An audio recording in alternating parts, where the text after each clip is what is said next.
네, 안녕하십니까. 저 평론가 정우석입니다. 오늘 스튜디오에 손님 한 분을 모셨습니다. 이미 독자 여러분이 몇 번 만나셔서 얼굴이 익었던 분일 겁니다. 손혜원 비리 추적단의 손현 대장이 나오셨습니다. 반갑습니다. 안녕하십니까. 네.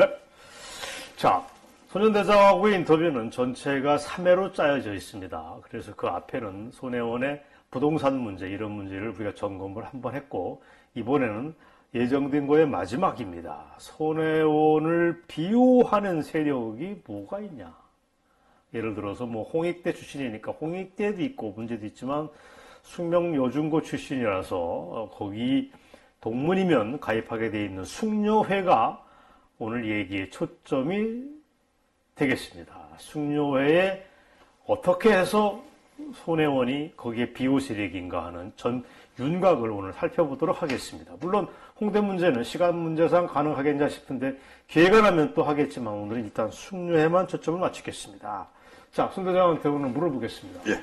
숙녀회라고 하는 게 일반인들은 조금은 관심 있는 사람은 알기도 하고 또 그 실체에 대한 정확한 인포메이션은 또 모르기도 합니다. 네. 여기에 대한 윤곽을 설명해 주시고 왜 이게 문제인지를 동시에 말씀해 주셨으면 좋겠습니다. 예. 손혜원과 김정숙이는 숙명여자중학교하고 고등학교 6년 동안을 같이 다녔습니다. 네. 그러다 보니까 그 학교의 졸업생 및 그 가족들까지 자기 세력화하려고 하는 움직임이 포착됐고, 실제로 지난 대선 총선에 그곳에서 도움을 주는 동창들이나 후배들, 선배들, 이런 사람들의 세력이 엄청 커져서 저희가 알지 못하는 사이에 정말 많은 힘을 그 두 명한테 도와줬고, 또 이들은 보답이나 하는 듯이 다 아시겠지만 그 대통령 당선되고 나서 당일날 네. 제일 처음에 찾아간 곳이 바로 숙명여자 중고등학교였습니다. 아, 그렇구나. 그 내용을 여러분들이 가볍게 여기시면 안 됩니다. 네. 자기가 대권을 잡는데 가장 큰 역할을 했던 곳을 제일 처음에 찾아가는 것이 바로 관리 아니겠습니까? 당연하죠. 혹한 사람들이 지금 시끄럽게 굴고 있는 경인선, 네. 이런 매크로 했었던 그 드루킹 일당을 생각하시는데, 네. 거기도 그 다음날 갔어요. 아, 경인선 찾아가기 전에 옷도 숙명여중고가 안 갈아입고 간 곳이 바로 이 숙녀회가 있는 숙명여자중고등학교입니다. 그랬었구만. 예, 거기서 환호성 지우고 박수치고 난리가 났었습니다. 네. 그러고 나서 지금 자기들 그 정권의 최전방에 이 숙녀회 라인을 전방 배치를 했었죠. 예. 그 사이에 그만둔 사람도 있고 지금까지 유지하고 있는 사람도 있고, 네. 여러분들이 알지 못하는 사이에 이 여자들이 자기 남편이나 아니면 자기 본인이나 엄청나게 지금 이 정권 안에 있고 다음 정권을 또 창출하기 위해서 정말 불법과 비리를 저지르고 있는 겁니다. 손혜원이가 오직하면 다음 선거 나오려고 하는 건 분명합니다. 근데 네. 거기를 2개를 저울질하고 있었는데, 지금은 이제 3군데가 됐어요. 이게 나오는 것이. 근데 하나는 장난같이. 예를 들어서 요새 나오는 게 동작에 나와가지고 나경원 원내대표하고 붙어봐라. 네. 이런 얘기도 들리고 있고. 네. 그 전만 하더라도 여러분들이 다 알고 계시는 목포로 나가는 게 거의 기정화 사실되어 있지만, 사실은 공공연하게 손혜원이가 떠들고 다녔던 곳이 있습니다. 그게 뭐냐면 강남병입니다. 왜냐하면 강남병에 네. 숙명여자중고등학교가 있거든요. 그렇죠. 그래서 방송에 나와서 좌파들 방송에 나와갖고 지들끼리 웃고 까불면서 강남병에는 숙명여자중고등학교가 있다. 거기에 재학생과 학부형을 다 합하면 30만 원 넘는다. 나가면 분명히 된다. 이 지랄들을 했다니까요. 네. 그렇구만요. 자, 좋습니다. 그러면 대표적인 숙녀회 멤버로는 대충 누가 있는 겁니까? 조금 전에 언급하신 김정숙이가 있고, 김정숙하고 예, 아삼육인 손혜원이가 있고, 예, 있는데 또 이 정권에 수석급에도 숙녀회 멤버가 들어박혀 있는 걸로 알고 있습니다. 그래서 대표적으로 누구누구인가를 얘기해 주시면 이해가 더 빠를 것 같습니다. 예, 그 전에 우선 알아야 될 게 이 승명여자중고등학교가 어떤 학교냐면 1906년도에 세워졌어요. 그래서 고종 황제의 계비였던 순헌황후라는 분이 세운 명신여학교가 있었는데 그게 이름을 바꿔서 승명여자중고등학교가 된 겁니다. 네. 무려 학교의 역사가 113년입니다. 네. 그러다 보니까 손혜원과 김정숙이가 62기예요. 네. 지금 우리나라 나이로 66세, 65세 정도 되는 할마씨들이 네. 지금 쥐 흔들고 있으니까 그 할마씨들 윗기들은 사실은 좀 힘이 없다고 봐야죠. 그렇죠. 나이가 뭐 60대 연령도 후반 그렇고. 가니까. 그러니까 저희가 조사하고 있는 게 60기부터 조사를 시작했었습니다. 네.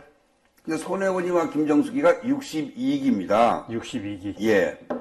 근데 그 62기 중에서 예전에 있다가 저희가 조사하기 있다가 그만둔 사람도 많은데 뭐 그만뒀으니까 이제는 뭐 얘기할 필요는 없고 뭐 예를 들어서 뭐 미미하지만 그 조미행이라고 하는 조미행. 예, 동기에 62기. 근데 이 여자가 숙명여중의 교장까지 하고 지금은 이제 또 그만뒀어요. 뭐 이런 과연 이 사람이 숙명여중 교장의 자격이 있어야 되느냐? 뭐 자격이 있어야 되겠지만 어쨌든 손혜원이나 김정숙이 입금이 없었겠느냐? 자기 동기들이 교장을 하고 뭐 중학교, 고등학교 다. 네. 또 이 정권에 지금까지 남아있는 여러분들이 잘 아시는 그 인사 참사를 계속 일으키고 있는 청와대의 인사수석인 조현옥이. 이게 2년 후배 64기입니다. 2년 후배 64기. 예전에 보통 이 정권, 어느 정권이든지 이 정도의 임사 참사가 나고 사람들이, 국민들이 물러나라고 얘기하고 야당에서 이렇게 하면 대부분 다 물러났습니다. 그리고 지금 3년째가 넘고 있습니다. 이 여자가. 조현옥이 인사수석 된 게 이 정부 출범 때부터 인사수석이었었습니다. 그럼요. 붙박이네요. 붙박이 정도가 아니라 뭐 차돌박입니다. 차돌박이. 운명을 함께 할 수도 있는. 그럼요. 아이고, 미치겠다. 근데 그런데 또 이유가 있어요. 조현옥이. 그러니까 일을 잘하든지. 일을 그따구로 해놓고 인사 참사의 핵심 원인은 조현옥 아닙니까? 맞습니다. 그러는데도 조국과 조현옥인데 그 둘이 차지하고 있는 비중이 틀리죠. 다르죠.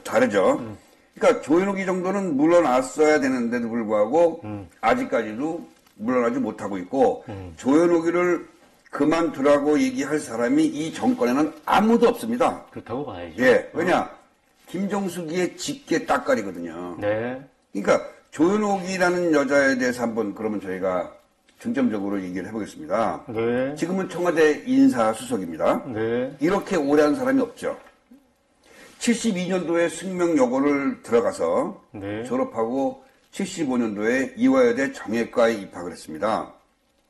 그 이화여대 정예과를 다니면서 학보사에서 일을 했어요. 학보사 기자였구나. 예. 저희한테 수많은 제보가 들어오는데 이 조현옥이가 고등학교 때만 해도 대인관계가 못하고 말도 별로 없고 네. 아주 내성적이고 이런 네. 친구도 별로 없고 뭐 이런 사람이었던 게 확실해요. 손혜원 비리 추적단으로 제보가 계속 옵니까? 당연히 많이 오죠. 이거 그렇구나. 그렇다면 저희가 뭐 이런 내용을 알 수가 없죠. 그렇구나. 다 이런 지금 알고 있는 얘기의 상당 부분은 제보에서 오고 그걸 검증해서 얻은 결과란 말이에요. 맞습니다. 예.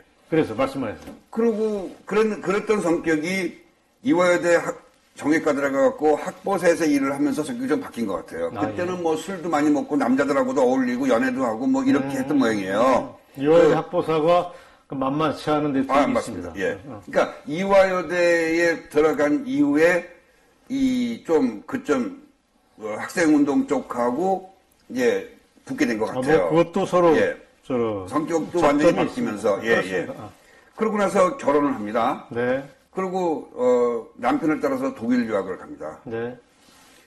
여러분들이 독일을 아시겠지만 그 당시만 하더라도 이게 저랑 동갑이에요 지금 64기들이 이런 여자들이 우리가 또 이 조현옥이가 독일을 유학 갈 당시에 이때의 독일이라는 건 전 세계의 좌파나 사회주의 운동의 총본산이었어요. 독일이. 그래서 레닌 막시주의를 이게 만들어내고 아주 극성하게 좌파들이 극성했던 시기입니다, 이때가. 그러니까 여기서 자연스럽게 사회주의의 사상을 접목하게 된 것 같아요. 그게 추정컨대 80년대인데 초반. 그럼 이제 79년도 말, 79년도, 70년도 말, 군대를 안 갔으니까, 그렇구나. 70년대 말일 예. 수도 있구나. 예. 70년대 말, 뭐 80년대 초 이때니까 네. 아주 극성 부리고 있었던 시기예요. 독일이 뭐 지금 약간 그렇지만, 근데 그런데 가서 있다가 이제 우리나라로 와가지고 이게 희한하게 붙습니다. 물론 이제 거기서 좌파로 변질이 돼갖고 와서 그랬겠지만 노무현 시절에 그 노무현이의 비서실장 하던 문재인의 비서실장의 비서로 들어가게 됩니다. 그렇구나. 예. 그때는 행정관 직책 좀 안 됐겠습니까? 뭐, 제일 맞다. 행정관이. 뭐 행정관 정도나 뭐 됐겠죠. 그래서 문재인의 비서로 처음 아마 접했던 것 같아요. 물론 그 전에도 교류가 있었겠지만 있었으니까. 그때 민정수석이었던 문재인 밑에 행정관 정도라고 봐야죠. 맞습니다. 오케이. 예. 그러죠. 그리고 그 일을 하다가 이제 박원순이 밑으로 갑니다. 야, 예, 서울시 여성부장으로 갑니다. 그렇구나. 예. 그러니까 아주 그 좌파의 거두들을 다 거친 거예요, 제가. 네. 그래갖고 서울시 여성부장으로 들어갔다가 거기서 여성가족 정책실장까지 합니다. 실장까지 올라가고 나서 하는데 거기서 이제 임종석이를 만난 것 같아요. 임종석이가 부시장이었으니까. 그렇구나. 예, 그러니까 생각해 보세요. 노무현이 때 청와대에 있었죠. 네. 김정숙이 후배죠. 네. 임종석이 알죠. 네. 박원순이 알지. 네.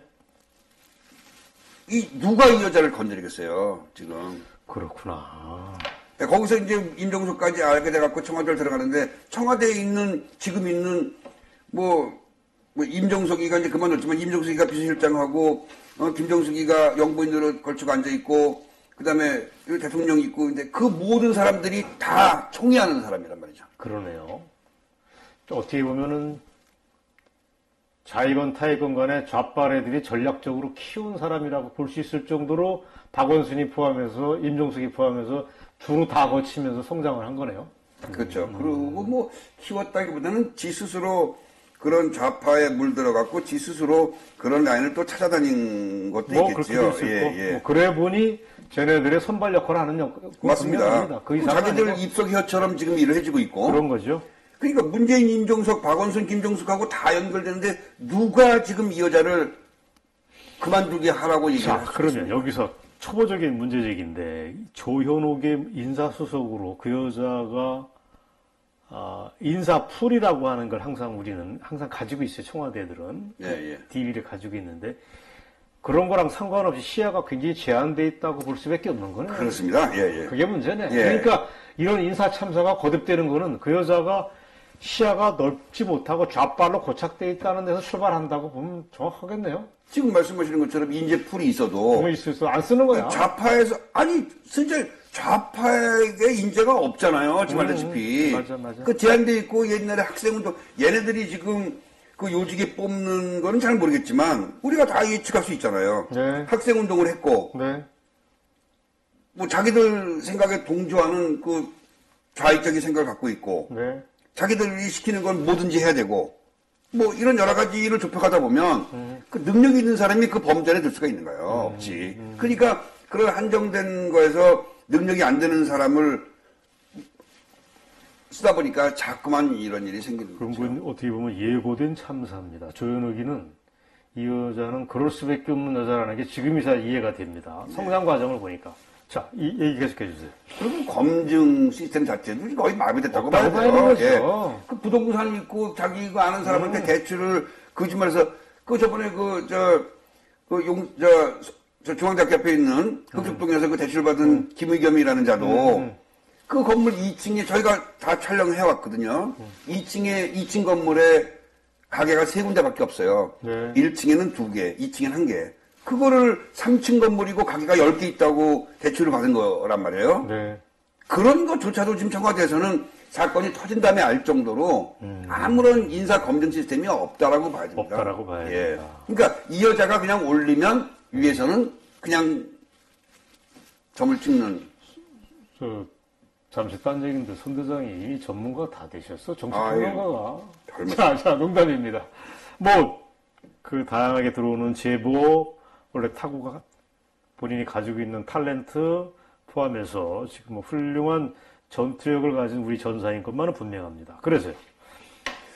그래서 지금 청와대 아니나 이 여당 쪽에서는 그 조현옥이를 그만두게 해야지 이 정권에 유리한 건 알지만 그거를 직언하는 사람이 있을 수가 없어요. 오케이. 그러니까 여기서 이 여자가 그만두지 않습니다. 왜냐하면 제가 볼 때는 연말까지 가든가 아니면 눈치 봐서 상처를 입지 않고 나오는 거죠. 왜냐? 조현옥이는 다음 내년 총선에 비례대표로 나갈 게 거의 확실합니다. 조현옥이가 눈치가 빠르다면 적절한 타이밍에 한번 뛰어야 됩니다. 어쩌면 그 무대는 빼거리가 펄쩍 뛰는 무대는 다음번 4월 총선이 되고 그때 몸값을 한번 올릴 것으로 추정이 되는데 어때요? 그렇게들 자기들 예상하고 그렇게 있는 거죠. 보죠. 그러니까, 계속 있다간 조현욱한테도 불리하고 이 정권에도 굉장히 악재이고 그럴 테니까. 그리고 이제 그 정도로 총알바지를 했으니까 그 4년을 총알바지하고 입속의 혀처럼 뻔뻔스럽게 자리를 지키고 자기들 이 정권에서 원하는 대로 그렇게 한 공로가 있으니까 비례대표 한 번은 해준다고 봐야죠. 뭐 조국이가 지금도 공격받아갖고 그만둔 게 아니라 이제 잠잠해졌을 때 깨끗한 몸으로 나와가지고 뭐 부산은 영도 쪽에 뭐 나온다고 하는데 이제 그거하고 맥을 같이 하는 거죠. 근데 이 여자는 조현옥이는 그래도 이름이 있으니까 지역구로 나오는 거고 조현옥이는 논거는 그동안 이제 뭐 자기들을 위해서 일을 해줬으니까 농공행상의 일편으로 이제 지역구는 좀 지명도가 떨어지니까 비례대표를 주는 뭐 그런 라인이 되는 거죠. 시간 관계상 조현욱이 얘기는 더 했으면 좋겠지만 짧게 마무리를 하고 다음으로 건너가야 되는데 조현욱이 같은 경우 그러면 숙녀회가 지금 배출한 공식적으로 드러난 간판 스타 중에 한 명이라고 봐야 되는 겁니까? 탑이죠, 지금. 탑이라고 봐야 되는 거죠. 2년 후배에. 그 밑에 수면에는 어떻게 움직이고 있는지, 그 다음에 조국이 얘기도 아까 해주신다고 그랬고, 얘기할 게 많습니다. 오늘은 뭐 조국 씨 얘기는 다음에 하고요. 조국 씨 얘기하면 또 너무 길어져서. 숙녀회의 수면을 얘기해 주시지. 예. 그래서 그 조현욱이가 64기입니다. 나이가 지금 64세, 3세 정도 되는 57년생들이에요. 이제 거기에 이제 자기들이 예상하지 않던 사람들은 있어요, 사실은. 그게 누구냐? 이 백경이라는 사람이 있습니다. 백경? 예, 백경희. 백경희? 예, 이 사람은 인성이 괜찮아요. 아, 예.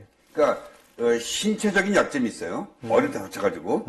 그렇지만 서울대 미생물학과 숙명여중고를 나와서 네. 서울대 미생물학과 나오고 미국의 그 매사추세츠 대학에서 박사를 받고 네. 지금 고려대학교 교수로 있습니다. 네. 근데 중간에 본인의 의사랑 전 상관없이 손혜원이나 김정숙이하고 조현옥이 이런 것들이 이 사람을 국가과학기술심의위원회 위원장으로 만들어놨어요. 네. 근데 사람이 똑똑해요, 이 사람은. 예. 그러니까 이 사람은 한데 그거를 시켜놓고 더 높은 자리로 제의를 했다는 얘기가 있어요. 네. 근데 백경희 씨가 나는 더 이상 정치색을 띠기 싫다 하고 선을 딱 긋고 사퇴를 해갖고 다시 고려대학교 교수로 돌아갔어요. 아, 그렇구만요. 그러니까 얼마나 가짜게 굴었으면 자기 동기도 있고 2년 선배들이 있는데 거기 그런 자리를 다 그만뒀겠어요. 그러니까 유일하게 이 한 사람이에요. 김정숙이나 손혜원이나 조현옥이나 이런 사람들이 자리를 제의했는데도 불구하고 더 높은 자리를 제의했는데도 불구하고 고사하고 거리를 두고 예. 나는 나의 길을 가겠다고 예. 한 사람. 그런 사람이 백경이 한 사람이에요. 아, 그렇구나. 예. 그 밑에 이제 또 다른 사람이 있는데 여러분들이 정말 잘 아시는 그 문무일 검찰총장의 부인인 최정윤이라는 사람이 있습니다. 최정윤. 예. 부인 이름이 최정윤이라는 얘기죠? 그렇습니다. 이 이분도 사람도 숙녀의 핵심 숙녀회다. 멤버입니다. 예. 또 하나일까요? 지난번에 대사를 다 바뀌었어요. 네. 유일하게 안 바뀌고 유일한지 아닌지 모르겠어요. 근데 제가 볼 때는 아는데 유일한 거라고 알고 있는데 그 안 바뀌고 계속 연임을 하고 있는 사람이 하나 있어요. 대표적인 게 누굽니까? 조윤재 주미대사입니다. 그 사람의 부인인 우선애라는 여자도 우선해. 예, 숙명여중고 핵심 멤버입니다. 그렇구나. 또 하나 저번에 그 나이 먹은 사람이 그 여자 해갖고 뭐 추행으로 전 문제가 됐던 적십자사 회장 그 누구였었죠? 박경서라는 사람이죠. 박경서. 예, 그 사람의 처인 오명욱이라는 여자도 숙녀회 핵심 멤버입니다. 그렇구나. 박용만 회장 아시죠? 두산 회장. 대한상의 대한상의. 예, 회장.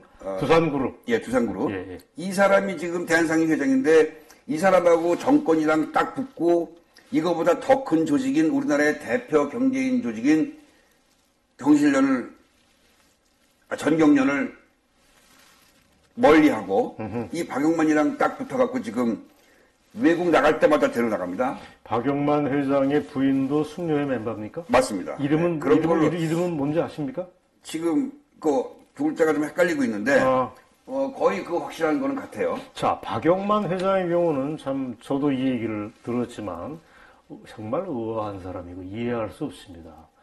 전경련을 저치고 문재인 정부에서 지금 대한상의랑 쿵짝쿵짝하고 해외여행 가고 할 때 순방할 때 꼭 박용만을 데리고 가는데 자기가 소속된 두산은 지금 탈원전 때문에 지금 망해가고 있잖아요. 제일 큰 피해 봤죠? 결정적인 피해자인데 바보처럼 이런 표현을 기업 총수한테 써도 되는지 모르겠지만 제가 볼 때는 올간이고 바보입니다.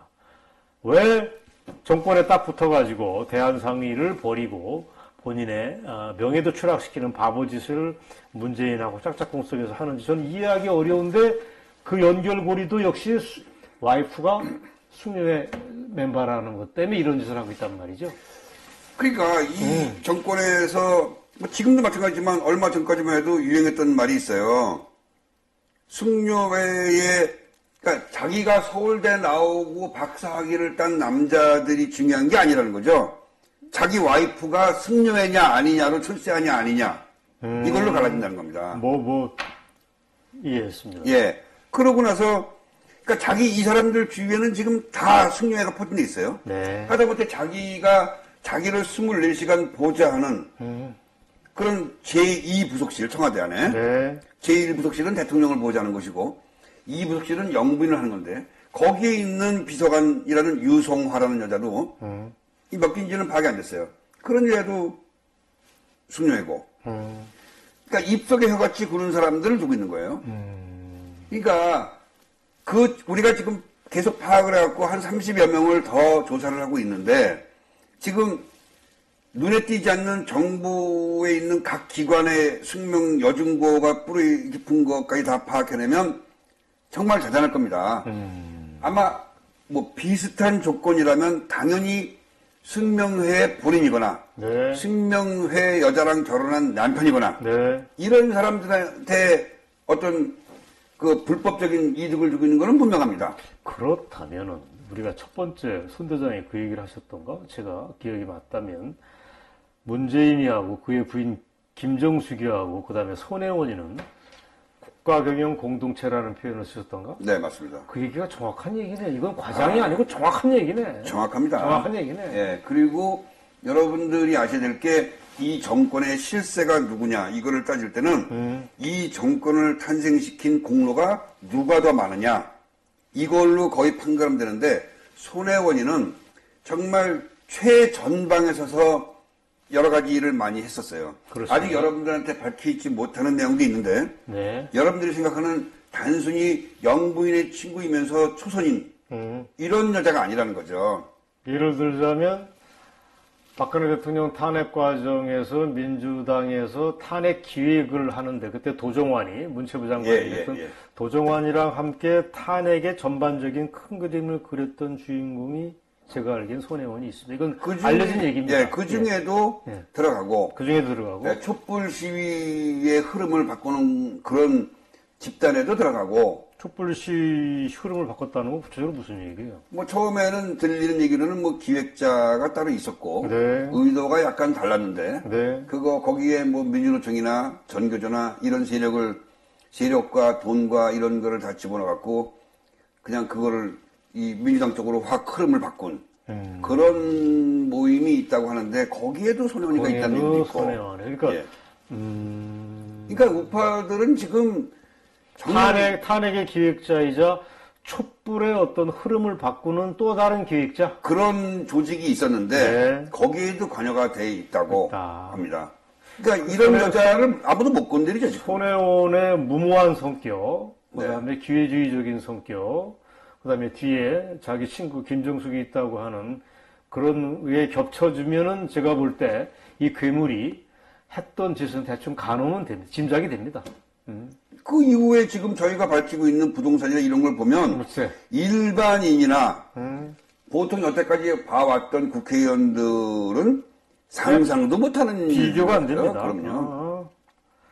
거기에 손혜원이가 그 자기들의 추종 세력이라든가 자기 지인들이라든가 이런 뭐 측근들 네. 이런 사람들을 접대하려고 했었던 것 같은 그런 식당을 남산에 오픈을 잠깐 했었어요. 한 1, 2년 정도 했던 것 같습니다. 네. 거기에 총 매니저가 지금 손혜원이의 앞에 서서 움직이는 제 조카, 그 목포에다가 카페 낸 네. 그 아이가 거기 매니저였고, 저도 손혜원이 없을 때 2번 정도 갔고, 네.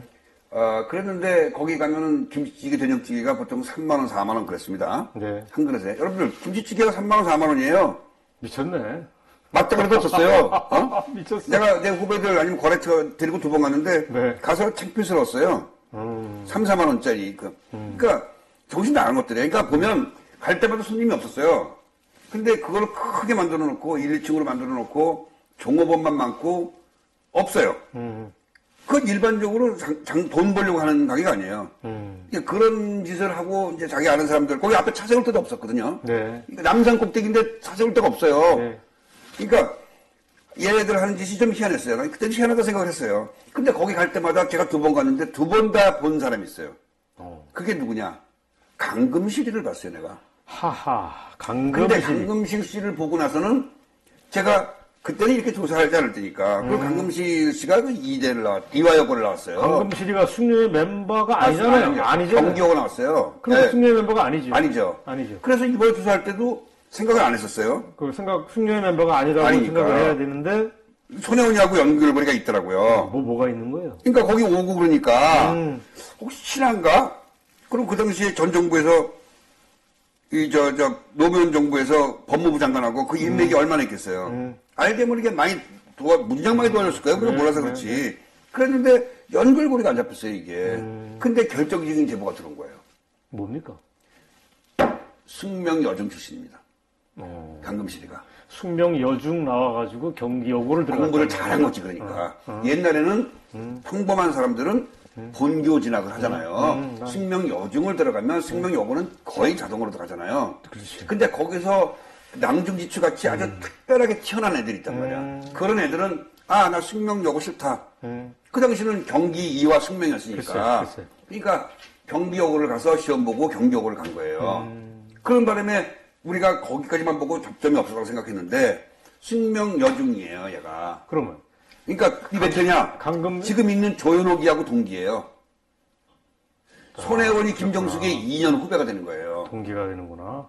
자, 그러면 강금실이가 옛날 노무현 시절에 법무부 장관으로 큰 게 숙녀회의 뒤에 백업이 있었다고 보기는 좀 어렵고 오히려 숙녀회에서 강금실이를 끌어들였다고 보는 게 맞을 것 같아. 어떻습니까? 아니 끌어들이고 안 끌어들이고 자연스러운 멤버니까? 강금실이가 숙명 여중만 나와서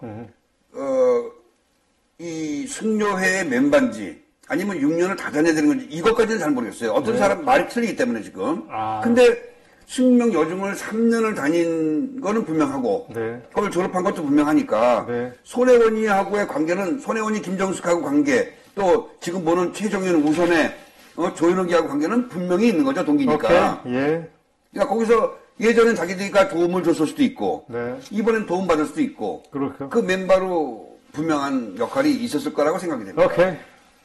그러니까 이렇게 여러분들이 상상도 못하는 게 있어요. 제가 지금 위험한 발언을 만약에 한다면 과연 지금 얘기한 적십자사 총재 또 남들은 다 바뀌는데 바뀌지 않은 주미대사 네. 또 문무일 총장 네. 이런 사람들이 과연 정확하게 공평한 대통령이 얘기한 공평하고 정직하고 이런 사회의 어떤 선출 과정을 통해서 했을까요?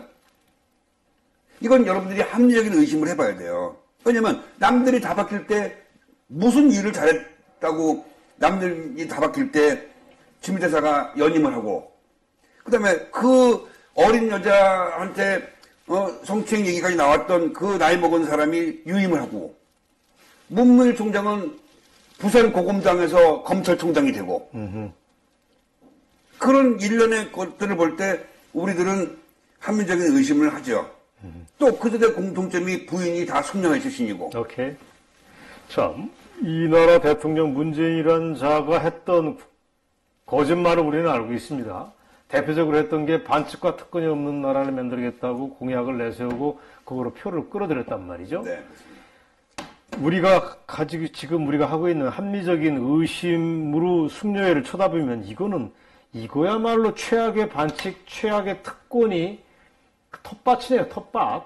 이건 있을 수 없는 겁니다. 이게 우리의 추정이 절반만 맞는다고 그래도 제가 볼 때 100% 맞겠지만. 전 다 조사하는 말도 안 되는 소리지, 이거는. 간단히 얘기를 들까요? 숙녀의 파워가 얼마인지? 여러분들이 잘 아시는 탁현민이 알잖아요. 탁현민이. 탁현민이는 왜 못 잘랐을까요? 그게 숙녀랑 무슨 상관이 있어요?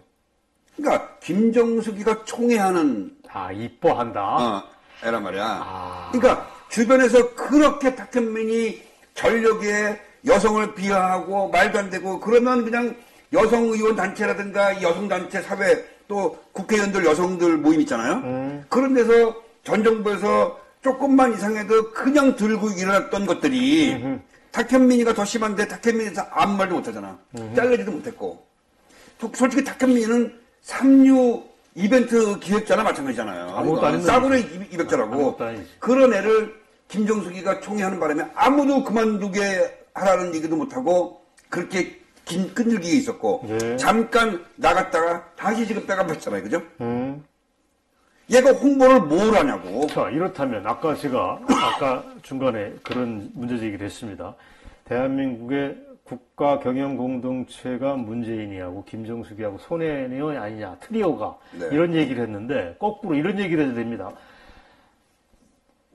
이 정부의 권력 서열 1위는 어쩌면 김정숙일지도 모르겠다.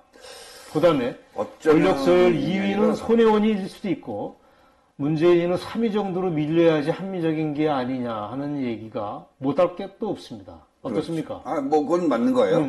그 세 명이 들어있으면서 순위는 어떻게 바뀔지 몰라요. 금메달, 은메달, 동메달은 세 명이 분명히 있다는 거예요. 메달리스트야. 예. 그리고 김정숙이의 파워가 대단하다는 거는 뭐 여러분들이나 저나 다 알고 있는 거니까. 네. 그 사람이 뭐 1등이다, 2등이다, 아무튼 3등 안에 3명이 들어있는 거예요. 네. 누가 들어와도 1, 2, 3등이야. 네. 이거는. 근데 제가 어릴 때부터 이 사람들을 봐왔던 사람으로서, 여러분들은 모르겠지만, 봐왔던 사람으로서 얘기하면, 우리 매형도 손혜원한테 눈 똑바로 뜨고 말 못해요. 나도 알고 있어요. 나이가 훨씬 많은데. 10살, 11살인가 10살이 많죠? 그런데도 손혜원한테 말 대꾸도 못해요. 김정숙과 이 지금 대통령하고의 관계도 제가 어릴 때 봤던 거에서 변하지 않았다면 그리고 여러분들이 지금 해외 순방 같은 데 가서 김정숙이가 문재인한테 하는 그런 행동이나 이런 걸 많이 봐오셨겠지만 그런 거를 본다면 좌우지우지하는 거는 당연한 거예요. 네. 그러니까 대통령 측근에서 탁현민이를 그만두라고 한 얘기가 수도 없이 들어갔을 거예요. 그렇습니다. 근데 김정숙이가 안 돼 하니까 못 잘랐던 거죠. 그렇죠. 그러니까 이 김정숙의 문제는 이게 간단한 문제가 아닙니다. 저도 촉이 있는데 이거는 대통령 부인으로서의 치맛바람을 행사한다는 차원이 아니고 김정숙이 자체가 또 다른 권력의 실체가 돼버렸다라고 저는 보는 겁니다. 맞습니다. 어떻습니까? 그래서 그렇다면 여기서 자유한국당 애들은 뭐하냐는 문제 제기를 안 할 수가 없습니다. 이게 이 정도 손 대장이 한 얘기를 검증을 거쳐가지고 사실관계를 추리기만 한다면 이거는 당연히 문재인, 김정숙이는 특검으로 가야 되고 손혜원도 깜빵에 가야 된다고 하는 구호가 장외 집회 때, 장외 투쟁 때 광화문에 나와야 됩니다. 한국당 애들이 전투력이 모자라서 그런데 이 대목은 재판단이기도 하지만 손 대장은 어떻게 보세요? 예, 저는 제 방송에서도 그렇고 원래 그렇게 하셨잖아. 예, 계속 그냥 이 자유우파는 다 조건을 떠나서 뭉쳐야 된다라고 얘기를 했고 그렇게 하는 게 정당하지만 네. 한국당밖에 지금 선택의 여지가 없어요. 차선책이 없잖아요. 없어서 그러는 거죠. 예, 그러니까 일단은 밀어줘야 된다는 거죠. 그럼요. 어떤 것도 좌파를 이겨야 한다는 대명제 아래서는 다 양보를 해야 됩니다. 좋은 얘기입니다. 그런데 저희 방송에서 제가 지금 말씀하신 대로 한국당이 너무 약하지 않느냐. 그따위가 무슨 집회냐. 왜 남들 다 빨간 색깔 입고 티셔츠 입고 나왔는데 황교안 씨만 왜 와이셔츠 차림으로 나오냐. 내가 이랬더니 그날이 그 장모의 상중이었답니다. 황교안 씨가. 아, 그렇군. 예, 저도 몰랐었어요. 근데 그러니까 이게 문제가 뭐냐면 그런 얘기 했다고 해서 저희 있던 그 몇 명이 구독자에서 탈퇴를 했어요. 저한테 욕을 하고. 그 손혜원 PD 추적단 유튜브 방송에 구독자였는데. 분이. 그러니까 이런 비판도 사실은 해야 되거든요. 당연한 거죠.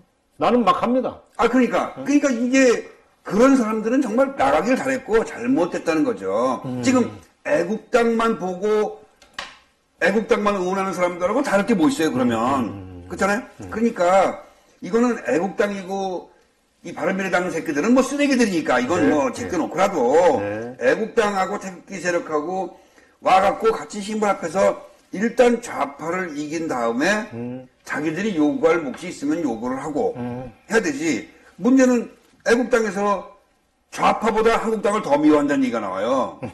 여러분들 이거는 정말 잘못된 거 아니겠냐고요. 물론 거기에는 그 애국당 쪽에서 요구하는 것도 있지만 박근혜 대통령 탄핵에 대한 5적이다 7적이다 뭐 이런 사람들 그거를 떠나서 물론 그 사람들은 좋은 사람들이 아니지만 그래도 좌파를 이기는데 다 힘을 합해도 이길까 말까 한데 그거를 계속 제가 얘기하는데 그게 안 돼서 참 저도 제가 개성 정리를 하겠습니다. 우리가 이 손혜원을 비호하는 핵심 세력으로서 숙녀의 문제를 얘기하다가 조금 새길로 갔습니다. 사실 이게 새길이 아니고 하나 한 가지 얘기입니다. 맞습니다. 자, 그래서 다시 우리가 오늘 화제로 집중을 하겠습니다. 손혜원의 비호 세력인 숙녀회랑 관련해서 마무리 발언을 대충 해줬으면 좋겠고 이 자리에서 꼭 들려주고 싶은 얘기가 별도로 있다면 또 그것도 들려주셔도 괜찮습니다. 환영하겠습니다. 그러니까 지금 저희가 조사하고 있는 게 한 3, 40명 정도를 더 조사를 하고 있고 실제로 제보가 많이 들어오는데 이거를 조사하는 게 여러분들이 알다시피 그 사이트가 새로 생겼어요. 네. 그러니까 거기에 우리가 들어가서 보는 것도 사실은 한계가 있습니다. 네. 그래서 전체 그 수십만 명 되는 숙녀회 회원들이 수십만 명 안 되고 좀 수만 명은 될 거예요. 네. 졸업생들은. 그러니까 그 졸업생들의 명단을 저희가 제한적으로밖에 볼 수밖에 없어요. 근데 전체가 다 모일 수는 없지만 각 기수의 회장, 부회장 하는 그 회장단들을 이 김정숙과 손혜원이가 한 달에 한 번씩 꼭 만난답니다. 한 달에 한 번씩. 한 달에 한 번씩 그 모임이 있답니다. 기수별 회장단. 기수별 회장단을. 근데 얼마 전까지도 김정숙이가 62기 회장이었어요. 네. 손혜원이가 회장을 했었는지는 파악이 안 되고 있어요. 네. 근데 어쨌든 회장을 그만뒀다 하더라도 가장 큰 영향력을 행사하고 있는 사람들이니까 네. 그 사람들을 만나서 어떤 자기들 지지를 호소하거나 네. 이런 거를 얘기를 하겠죠. 또 네. 아까 얘기했지만 그중에는 백경이 같은 그런 사람들이 백경이 교수 같은 사람들이 거리를 두고 있는 사람들이 대부분이에요. 숙녀 중고등학교 나온 사람들이 좀 젊잖아요, 사실 여자들이. 그래요? 지금 이런 사람들이 돌출 행동을 하는 건데. 날뛰는 사람들은 김정숙, 손혜원과 그 주변의 일부라고 봐야 돼요. 그러니까 줄서기하고 맞아. 자기나 자기 남편을 출세시키려고 하는 기회주의자들, 이런 여자들이 지금 문제인 거예요, 사실은. 그리고 대부분의 숙녀회 멤버들은 쟤네들 왜 이렇게 날뛰는 거야. 그렇습니다. 하고. 지금 사람들은 자기한테 힘이 있다면 김정숙, 손혜원을 이 동창회에서 제명하고 싶다는 얘기까지 나오고 있어요. 바람이. 그런 흐름도 있단 말, 일부지만. 당연하죠. 왜냐하면 여러분들, 숙명이 지난번에 그 전교조 출신 교무부장이 지 쌍둥이 딸을 시험 문제 유치하고 구속됐잖아요. 네네네. 그것도 숙명이에요. 숙명입니다. 예. 그딴 짓을 그때 그 쇼크라고는 하는데 정확한 그게 100% 원인인지 모르지만 이사장인가 하시는 분이 돌아가셨어요. 지금 그 이후에? 예, 바로 직후에 그거하고 그 쇼크가 100% 맞죠. 그렇다고 하더라고요. 이 숙녀회가 정권이 바뀐 다음에 이 정권에서 솔직히 어려울 수 있어요. 정권이 바뀐 다음에 숙녀회가 낱낱이 밝혀지게 되면요. 승명 여중고가 없어질 수도 있습니다, 여러분. 이야, 무서운 발언했다. 예. 이거는 국정농단에 개입한 학교란 말이에요. 그럼요. 아우, 오늘 폭탄 발언하셨네.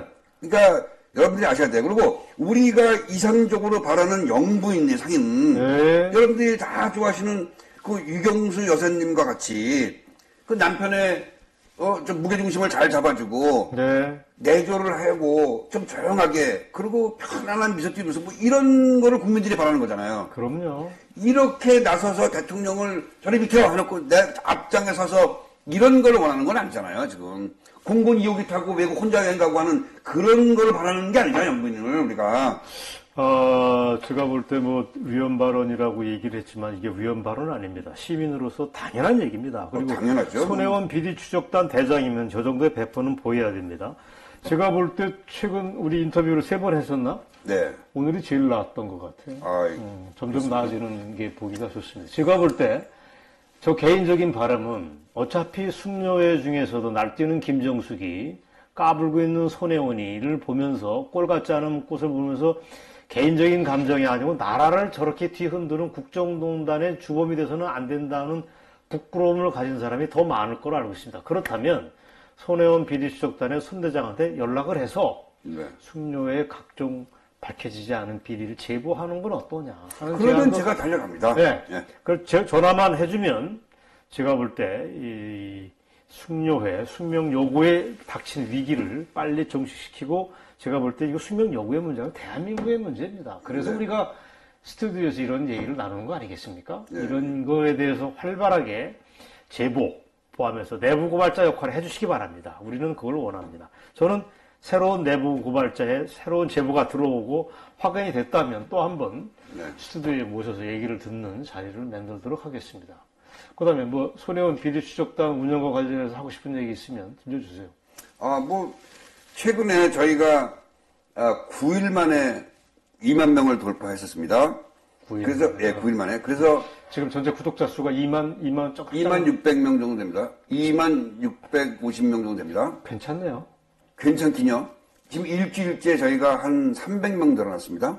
그리고 어떤 날은 구독자가 거꾸로 갑니다. 그러니까 이거는 정상적인 진행 방향이 아닙니다. 예.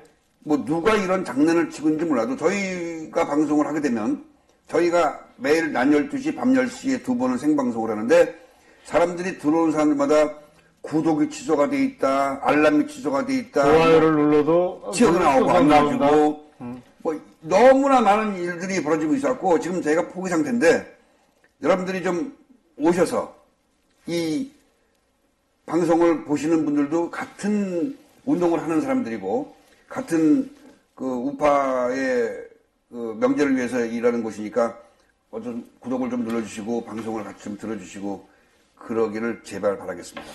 자, 얘기가 대충 마무리할 때가 됐는데 제가 알긴 유튜브 코리아 대표로 있는 친구가 예, 이 친구가 잡발이다. 대표적인 문바다 하는 얘기가 맞습니다. 있는데 그건 이게 사실입니까? 또 사실입니다. 아도는 얘기 사실입니까? 사실입니다. 예. 그러면 그 친구가 회사 경영은 정상적으로 해야죠. 정치적인 지향이야 가질 수 있겠지만 그게 유튜브 코리아를 운영하는데 편파적인 잣대가 돼서는 안 됩니다. 예. 이 문제는 우리가 공적인 문제라서 별도로 지적을 해보도록 하겠습니다. 어떻게 또 하실 얘기 더 있습니까? 아니면 다음 기회에 또 한번 나오시겠습니까? 이 숙녀에 대해서 마지막 말은 오케이. 미국의 존 F 케네디가 대통령 됐을 때 네. 자기 친동생인 로버트 케네디를 법무부 장관 앉혔어요. 네. 그게 과연 정실이냐? 근데 장관을 시켜오고 나니까 엄청나게 일을 잘했어요. 미국에 있는 그 전 국민이 그거를 정실 인사라고 얘기한 사람이 아무도 없었습니다. 적절한 지적입니다. 예, 정말 잘했거든요. 그러니까 능력에 따라서 하는데 그게 자기 친동생이라고 할지라도 결과를 보고 얘기해달라고 하면서 자신 있게 배포 있게 임명을 했어요.